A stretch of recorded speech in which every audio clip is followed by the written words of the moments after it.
اور اب بات کریں گے اسموک کی۔ لاہور سمیت پنجاب بھر میں اسموک کا راج۔ ٹریفک، پولیس پنجاب، لاہور سمیت صوبے بھر میں کارروائیاں جاری رکھے ہوئے ہے۔ پنجاب بھر میں بھاری جرمانے اور مقدمات سمیت فٹنس سرٹیفکیٹ کی منسوخی کا سلسلہ جاری ہے۔ اس حوالے سے مزید جانیں گے S S P traffic police Punjab کے ہمراہ موجود ہمارے نمائندہ نادر چودھری سے۔ جی نادر، آگاہ کیجیے گا۔ جی بالکل، اسموک کی بدترین صورتحال اپنی جگہ پر، لیکن ادارے جو ہے وہ بھی متحرک دکھائی دے رہے ہیں۔ اس وقت ہم موجود ہیں S S P headquarter office میں، اور یہاں پر ہمارے ساتھ موجود ہیں سید غضنفر علی شاہ صاحب، جو ایس ایس پی پنجاب ہیں ٹریفک کے، اور ان سے ہم پوچھیں گے کہ پنجاب میں اور لاہور میں کیا جو ہے فرق دیکھتے ہیں اور کتنی کارروائیاں ہیں جو اب تک جو ہے وہ کی جا چکی ہیں۔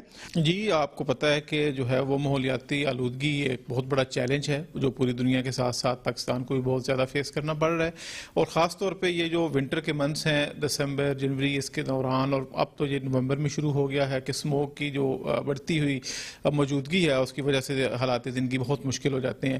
ہم بالکل جو پنجاب حکومت ہے اس کی ہدایات کی اور اس کی پرائرٹیز کی روشنی کے اندر مکمل کریک ڈاؤن کر رہے ہیں۔